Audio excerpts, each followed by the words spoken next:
So as most people are aware, there's been a hashtag on social the last couple of days, hashtag MeToo. And at first it started off as encouraging any woman who's ever gone through any sort of sexual assault or violence or catcalling or groping, anything that was inappropriate. That I don't think there was a stipulation that it was illegal, but any sort of stipulation that made her feel uncomfortable or unsafe has been really popular in social. And in this case, popular is not a good thing, that there's been that many women who have gone through that. And today it's sort of shifted a little bit, so now there's more men who are also using the hashtag MeToo. But I was talking to a friend of mine today, and I've seen quite a few women showing frustration that there are not more men responding. And so this is in response to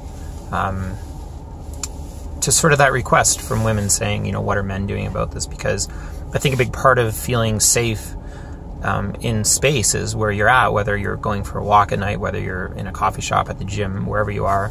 A big part of feeling safe is knowing that other people are actually doing something about it, are aware of it, and care about it.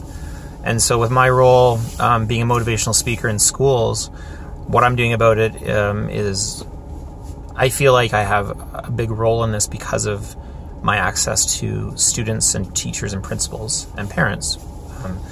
And so a few things that really matter to me based on things that I've learned in the last couple of years of doing this. Really, it's accelerated in the last year, but just understanding how men have gotten to this point and how I can have an impact on the future. So it's tough to change how men are today, because a lot of this is developed when those men are boys. And so the work that I do in schools with kids, boys and girls, I can play, I believe, a big role in that, you know, having access to spending an entire day with a group of kids and some of the messages that I can share with them. And so based on the research, it shows that boys are lacking platonic touch. And so boys are either not touching women at all, or they're having sex with women. And so we need to teach boys, and I believe this was better in the past, and we've gotten away from it, but we need to teach boys that hugging, holding hands, cuddling, you can do those things and it doesn't have to be sexual. And when boys grow up not understanding that, then anytime they touch a woman, they don't know how to actually touch them. Or they go from 0 to 100 and there's no in between. A big part of that, and I'll put references in the notes below to videos that I've watched, links, books, articles that go into more depth in this, people who are much smarter than I am on this topic. This is where I learned a lot of this from, was people who have been doing research and understand this better than I do. But so a lot of boys are watching pornography. And so boys, and this is from the demise of guys, but boys cannot tell the difference between making love and watching porn. And so when boys watch as much porn as they do, to them that's the reality, that every woman wants it, that every woman wants someone who's dominant, and that's not the case. And even if a woman wants somebody who's dominant, if you don't know the person, you can't just go up and touch them, you can't yell at them, you can't do those things. And so it's understanding that. I'm also more aware of the language that I'm using when I talk to other people. So, you know, when you talk to somebody and it's like, hey, hun, you know, if you're familiar with the person, that's okay. But if it's somebody brand new that you've never met, and that's the first time that you've talked to them, to call them hun or babe or whatever, like it might make them feel uncomfortable. And so it's important to just ask that question. I think communication is important. Communication will definitely help make women feel safe in the space, understanding what they're comfortable with and what they're not comfortable with. And a lot of times men and women are not good at communication, are not good at asking those questions and just being blunt and saying, is this okay? Is this appropriate? Is this not appropriate? And so that's something that I think is really important, that I'm going to, and I have been, but I'm going to definitely be aware of this moving forward as well, with the messaging, the talks that I have to kids, the time I spend with them, the articles that I write, the videos that I make around these subjects. And so a big part of this as well is loneliness.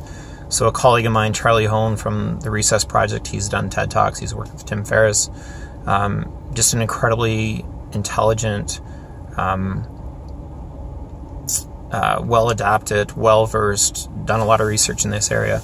He wrote an article about the Vegas shooter and how he believes loneliness plays a big role in that. And I totally agree with him. I think when we look at the statistics of boys, mostly, well, kids, but mostly boys, by the time they're 21 years old, spend 10,000 hours playing video games, 2/3 of that in isolation.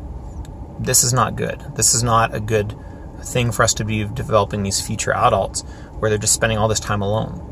Men, older men, so men in their 50s and 60s don't have friends. You know, they spend a lot of time by themselves. Netflix now, people are spending 6 hours a day watching Netflix. So there's a lot of things that we can easily do, but it's going to take time because we didn't get here overnight, and we're not going to fix this overnight. And so those are the things that I'm committed to, is the messaging in schools is encouraging boys, encouraging girls, and it's just little tiny things sometimes when you're just interacting with the kids.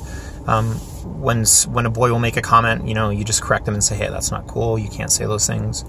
And just being aware of that. Any opportunities I have to teach, to inspire, to connect, I definitely will. And the more that I do with Unplugged, with speaking in schools, with teaching Frisbee, that's something that will be a part of my underlying message through all of it, and just the way that I approach people. And so I think it's really important, like I said, for women to understand that men understand, men are listening, that we believe you. Unfortunately, I've had a lot of friends that have gone through things that they never should have had to deal with. And they're a friend of mine, a really good friend of mine actually, she's still dealing with the trauma. It's only been about a year. And I know that she still definitely does not feel safe.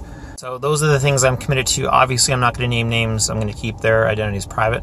But I have messaged them privately. I've talked to them. I love these women. They're my best friends. I'm there for them. I believe them. And I just want people to know that when I'm in schools, this is definitely something I'm aware of. And it's been something that I've been doing for a couple of years and will continue to do.